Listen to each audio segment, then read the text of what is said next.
진정한 부자가 누구인가 한번 생각해 보는 거예요. 자, 세상 사람들이 말하는 부자, 아니 성경에서 말씀하고 있는 진정한 부자, 차이가 있을까 없을까? 그것도 한번 생각해 보는 거예요. 우리는 시시때때로 악인들이 형통하는 것, 악인들이 잘 되는 것 같이 보이는 것, 부러워할 때가 있어요. 나도 저 사람처럼 잘 됐으면. 그런데 성경은 악인의 형통함을 부러워하지 말라, 분명히 말씀하고 있어요. 예수님, 오늘 본문에 나와 있는 말씀을 통해서 우리 그리스도인들에게 주시는 메시지가 무엇일까? 특별히 이제 또 마가복음 10장 21절 말씀부터 우리 함께 읽도록 하겠습니다. 21절과 22절 말씀 우리 함께 봉독합니다.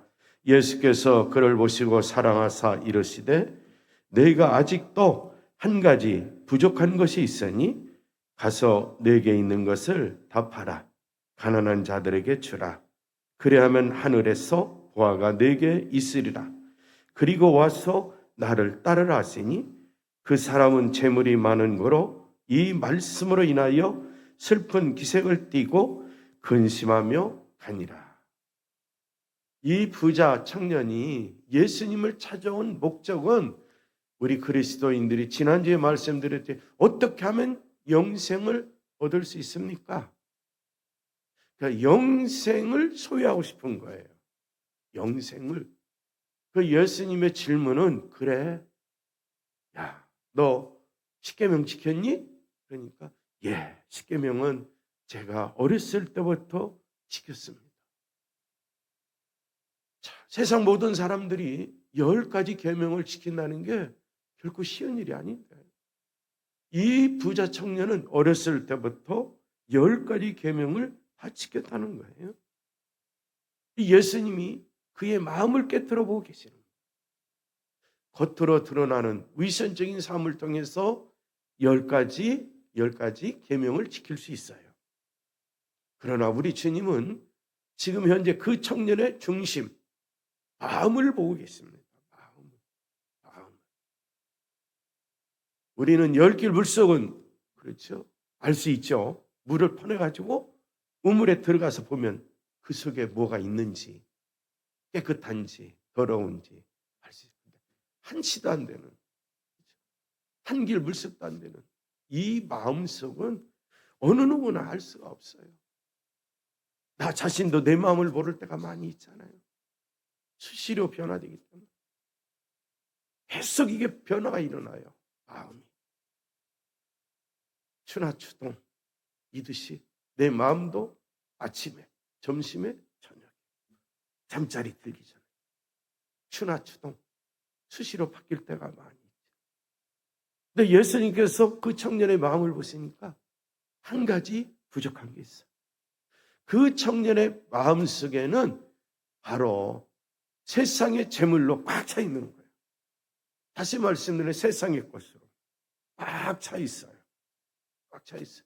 이걸 버려야, 세상의 것을 버려야 영생을 소유할 수 있는 거예요. 그래서 예수님이 말씀하신 거예요. 한 가지 부족한 것이 있다. 가서 내가 가진 것을 다 팔아서 가난한 사람들에게 주어라. 그리하면 내가 하늘에서 보화를 차지하게 될 것이다. 그리고 와서 나를 따르라. 그러나 그는 이 말씀 때문에 울상을 짓고 근심하면서 떠나갔어요. 그에게는 재산이 많았기 때문입니다. 자, 예수님의 21절 같은 명령에 대한 그리스도의 반응, 21절 같은 그리스도의 반응, 과연 어떻게 나타날까? 그렇죠? 한 가지 부족한 것이 있다. 그렇죠? 가서 처분하고 내 마음속에 있는 거 다 처분하고 가난한 사람들 좀 도와주고 긴 마음으로 와라. 예수님이 이렇게 지금 말씀하신다면 우리 그리스도인들은 어떻게 하시겠어요? 아나니아와 삽비라 같은 그런 자도 나오지 않을까요? 자, 이 젊은 관원, 우리들의 마음과 거의 대동하지 않을까? 사실 내가 가진 것이 없으니까 그렇게 가진 것이라고 해야 그냥 뭐 별만치 않으니까 그래 목사 이 가난한 사람 이웃들을 위해서 내가 돕겠습니다. 그렇게 할 수 있죠. 그런데 이 속에 들은 것이 등치가 너무 커. 등치가 너무 커. 뿌리가 깊어. 세상의 것으로 내 마음을 잡은 것이 등치도 크고 그걸 뽑아가지고 다 갖다 처분해? 결코 쉽지는 않을 거예요. 공관복음서 기자들은 이 젊은이가 재물이 많은 거로 풀이 주고 돌아갔다고 또 기록해 놓았어요. 이 젊은 관원은 예수님 찾아와서 예수님께 제가 10가지 계명 지켰습니다. 칭찬을 받았겠지. 그래. 사람들이 지키기 힘든 거 네가 어렸을 때부터 10가지 계명을 지켰다고 잘하였도다. 그렇게 말씀 들을 줄로 생각하고 왔겠죠? 그렇지 않습니까? 누구든지 칭찬은 좋아하니까. 근데 예수님은 칭찬하지 않았어요. 오히려 그렇죠. 그의 마음을 잡고 있는 그것을 내버려야 된다. 우리가 신앙생활할 때에 열심도 필요합니다. 열심도 필요하지만 성경에서 중요한 것은 전심이에요. 구약성경이든 신약성경이든 마음과 뜻과 힘을 다하여 여호와를 섬겨야 돼. 사랑해야 돼. 전심으로. 먼저 전심으로 여호와를 섬겨야 돼. 사랑해야 돼. 바로 마음에서 중요한 거예요. 그리고 나서 겉으로 드러나는 건 열심이에요. 열심. 열심을 다해 또 충성도 해야 돼. 와, 이것도 아니고 저것도 아니면 그렇죠? 이야기할 필요가 없죠. 근데 대부분의 그리스도인 보면은 전심보다는 열심이 더 많아. 열심히 일해. 열심히 봉사해. 그렇죠? 직장 가서도 사업장 가서도 마찬가지야. 하나님을 섬기는 우리 그리스도인들이 열심히 일해. 그리고 세상과 타협해. 돈을 벌어. 불의한 재물이야. 세상과 타협하니까. 내 마음으로 하나님을 전심으로 섬기면서 열심을 다해 일해. 세상이 타협하자 하면 타협을 안 해. 당장 손해는 나한테 와. 그래도 손해가 보더라도 나는 전심으로 여호와를 섬깁니다. 그리고 하나님의 말씀 따라 나는 열심으로 일하겠습니다. 이런 그리스도인들이 있습니다. 없는 것 같아요? 있어요. 그런 분들의 믿음은 두려움의 대상이 첫 번째는 하나님이에요. 하나님이 두려운 거예요. 하나님. 두 번째 두려운 대상은 그렇죠. 모든 사람들이에요. 사람도 두려운 대상입니다. 그러니까 하나님을 두려운 대상으로 삼고 믿음으로 나가면 세상에서 타협하자 하는 사람들은 두려워할 필요가 없어요. 그러나 사람도 때로는 두려울 때가 있죠. 왜? 나를 자꾸 올가매려고 해코지하려고. 그러나 전심으로 주님만을 믿고 나가면 하나님이 지혜도 주시고 능력도 주시고 통찰력 주시고 분별력 주셔서 그런 사람들을 잘 간파하면서 그렇죠? 믿음으로 해체할 수 있도록 물리칠 수 있는 능력을 허락해 주세요. 자, 우리 그리스도인 여러분, 열심도 좋고 전심도 좋지만 무엇보다도 전심이 더 좋아. 그리고 나서 열심을 내서 가정에서도, 직장에서도, 사업장에서도, 교회 학교에서도 충성해 보세요. 먼저 앞서야 하는 게 전심이에요. 그 다음에 열심. 이 순서를 또 바꾸는 분들이 많아요. 마음은 이 부자 청년처럼 세상의 것으로 꽉 차 있어 충만한데 겉으로는 교회 와서 열심히 해요. 열심히 해요. 이 속은 세상의 것으로 충만하고, 그러나 우리는 이 속에 예수로 충만하고 은혜가 충만하고 진리가 충만한 가운데 겉으로 열심으로 주의 나라를 위해서 힘쓰는 우리 믿음의 청년들, 우리 그리스도인들이 꼭 되시기를 바랍니다. 그러면 세상의 것이 내 마음을 주장하지 못해요. 내 마음을 주장할 수 있는 분은 말씀, 곧 하나님, 예수 그리스도. 내 마음을 주장할 수 있는 분은 성령님. 내 마음이 흔들 때 우리는 기도하라고 그랬잖아요. 아무것도 염려하지 말고 다만 모든 일에 기도와 간구로 너희 구할 것을 하나님 아버지께 감사하며 아뢰라는 거죠. 그리하면 모든 지각에 뛰어난 하나님의 평강이 그리스도 예수 안에서 너희의 마음과 기도하는 사람의 마음과 생각을 지켜주신다. 세상의 것을 빼앗길 때, 빼앗기고 싶은 그런 유혹을 받을 때 우린 기도하는 게 그 한순간. 마음을 지켜야 됩니다.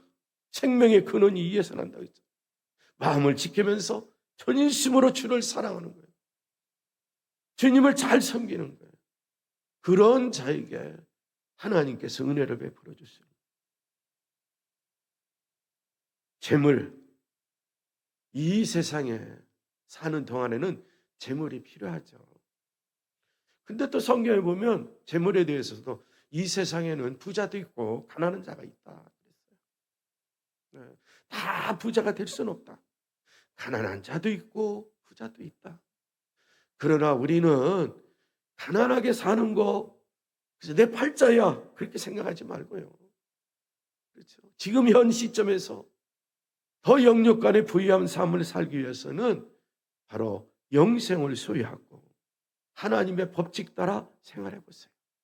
영육간의 부유함 속에서 영육간의 부족함이 없도록 여호와가 우리들의 목자가 되어 주시고 우리 그리스도인들 믿음의 청년들의 목자가 되어 주시면 내가 부족함이 없습니다 라고 고백하며 생활할 수가 있어요. 아마도 이 청년은 자신의 모든 것, 그렇죠, 자신의 모든 것 다 주님께 바칠 수 있다고 생각했어요. 10가지 계명을 지켰으니까 10가지 계명에 들어있는 모든 것, 그렇죠, 주님께서 나한테 다 가지고 와. 10가지 계명에 속한 것. 그러면 다 갖다 바치겠습니다. 그러나 단 한 가지 제가 가지고 있는 소유물, 재산만 빼고요. 그렇게 말을 할 수 있어요. 우리 주님의 말씀하신 거 알죠?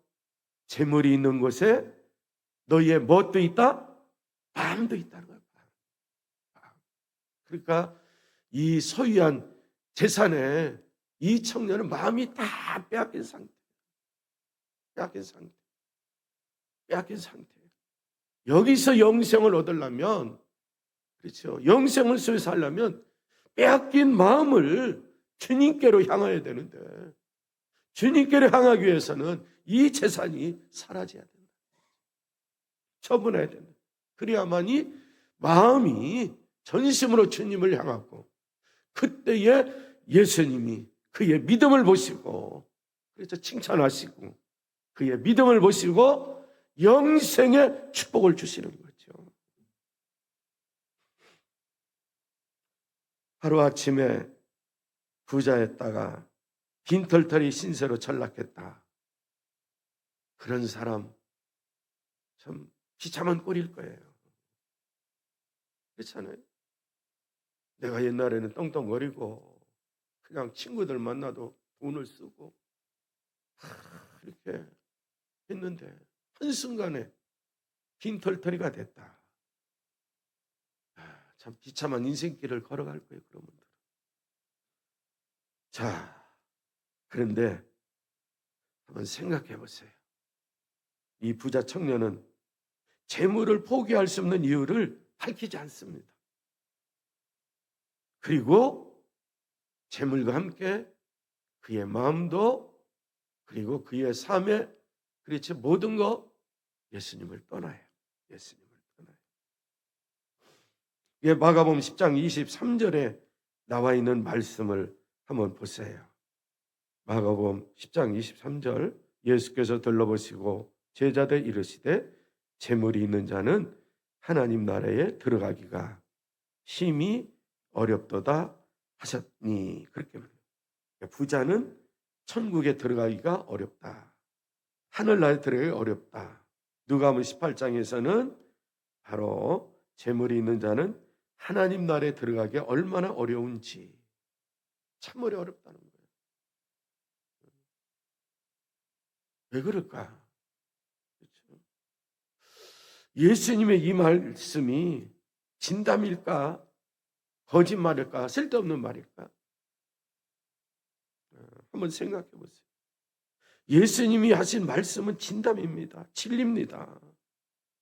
그렇다고 해서 지금 예수님과 부자 청년과의 대화, 이 모든 것이 꼭 이 청년에게만 해당되는 것일까? 아니면 나에게도 해당되는 말씀일까? 한번 깊이 있게 생각해 보세요. 진리의 말씀은 모든 사람들에게 똑같이 주시는 말씀이에요. 그러나 그 진리의 메시지를 내가 받아들이느냐 안 받으느냐, 그것은 내 자유의지에 달려있는 거예요.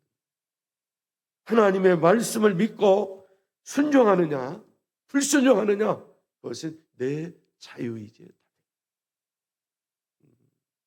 이 부자 청년이 알겠습니다. 예수님, 전 재산 다 처분하고 세상에 가난한 이웃들이 많은데 그 가난한 이웃들을 다 쓰고 예수님만 따르겠습니다. 하늘나라에 큰 부하가 있고 영생을 소유한 자라서 생활할 거예요. 우리는 어때요? 진짜 이런 삶을 살기를 원하십니까? 아니면 조금만 내 마음에 드는 것만큼만 재물을 처분하고 가난한 이웃들에게 주고 나머지는 예수님 나도 생각해야 되고 내 자식도 생각해야 되고 내 후손도 생각해야 되는데요 라고 또 반쪽 마음만 가지고 산다면 전심으로 하나님을 사랑한다고 할까? 그렇잖아요. 누가복음 14장 25절에서 27절까지 우리 함께 봉독하고 이제 말씀을 마치도록 하겠습니다. 누가복음 14장 25절에서 27절까지 말씀을 우리 함께 봉독하겠습니다. 함께 봉독합니다. 누가복음 14장 25절 함께 봉독한다. 수많은 무리가 함께 갈새 예수께서 돌이키사 이르시되 무릇 내게 오는 자는 자기 부모와 처자와 형제와 자매와 더욱이 자기 목숨까지 미워하지 아니하면 능히 내 제자가 되지 못하고 누구든지 자기 십자가를 지고 나를 따르지 않는 자도 능히 내 제자가 되지 못하리라. 예수님의 제자가 되기를 원한다면 그렇죠. 다 이렇게 끊을 건 끊어야 된다는 거죠. 부모, 형제, 자매 뭐 다 끊으라는 거죠. 그러면 이 혈육의 관계를 완전히 끊으라는가? 그런 메시지는 아닌 것 같죠. 중심, 마음이 중요하다. 마음이 누구한테 빼앗기느냐? 누구한테? 부모님에게 빼앗겠느냐? 자식에게 빼앗겠느냐? 형제, 자매에게 빼앗겠느냐? 그렇죠? 아니면 전심으로 주님만을 믿고 따르겠느냐? 그렇죠? 우리 모든 그리스도인들이 바로 모든 것을 포기할 수 없다면 능히 내 제자가 되지 못하리라는 이 누가복음의 말씀과 거의 대동소이한 말씀이에요. 내 마음을 현재 누가 주장하고 있는가? 내 마음을 현재 누가 사로잡고 있는가? 물질이냐? 아니면 인간관계 속이냐? 아니면 주님이 내 마음을 사로잡고 있느냐? 말씀이 그저 내 마음을 사로잡고 있느냐?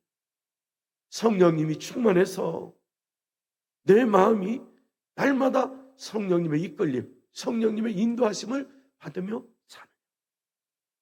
그리고 내가 전심으로 주님을 사랑하면서 늘 하나님 나라를 바라보면서 하늘의 보화를 쌓아두며 살고 있는가? 그리고 나서 우리가 생각해야 될 것은 예수님을 따르는 길에 있어서 나에게 방해가 되는 요소가 무엇일까? 그렇죠? 마가복음 10장 23절 재물이 있는 자는 하나님 나라에 들어가기 심히 어렵도다. 그러면 재물이 많은 대기업 회장들 예수 못 믿겠네요? 그렇지 않죠. 높은 관직에 있는 분들 예수 못 믿겠네요? 아니죠. 진실하게 믿는 사람들이 있죠. 위선적인 크리스천도 있지만 전심으로 하나님을 섬기는, 그렇죠, 부유한 자들 많습니다. 우리나라 사람들은 되게 이야기를 안 하죠. 예화를 들면 미국에 있는 사람들을 되게 예화를 들죠. 예. 그분들은 이미 그런 삶을 전심으로 여호와를 사랑하고 이웃을 내모같이 사랑하여 그들의 믿음의 흔적이 남겼기 때문에 그 사람들의 예화를 들어서 야, 이런 분이 있더라, 이렇게 수많은 책자에서 이야기를 하죠. 내 마음 중요한 거예요. 나의 삶에서 하늘의 것을 추구하며 사는가, 땅의 것을 추구하며 사는가? 하늘의 것을 추구하는데 땅의 것들이 방해가 될 때가 있어요. 그러면 우리가 어떻게 해야 되느냐? 땅의 지체, 땅의 것을 포기하고 버리고 온전히 하늘의 것을 추구하고, 그렇죠? 위의 것을 찾고 구하며 늘 예수로 충만한 삶, 진리로 은혜로 충만한 삶을 꿔서 그리스도 예수 안에서 우리 모두는 진정한 부자가 돼서 생활했으면 좋겠어요. 하나님 감사합니다. 우리 모든 그리스도인들, 믿음의 청년들 이 땅에 사는 동안 하나님의 말씀대로 진정한 부자가 되도록 은총을 베풀어 주시옵소서. 땅의 것을 버리고 하늘의 것을 생각하고 날마다 전심으로 주님을 사랑하고 하나님을 사랑하면서 이웃도 내 몸같이 사랑하며 그들의 어려운 점이 있으면 그들에게 또한 전심을 다하여 베풀 수 있는 그리스도인들 꼭 되게 하여 주시옵소서. 하늘나라를 바라보고 믿음 가운데 전진하고 있는 우리 청년들, 우리 모든 그리스도인들, 땅의 것 때문에 믿음 생활에 방해가 되는 것이 있다면 철저하게 과감하게 떨쳐버리고 오직 주의 말씀과 성령 충만한 가운데 하늘의 것을 사모하고 하늘의 것을 추구하면서 늘 주께서 주시는 은혜와 그리고 축복 가운데 생활할 수 있는 복된 삶이 꼭 되게 하여 주옵소서. 예수님의 이름으로 기도하옵나이다. 아멘.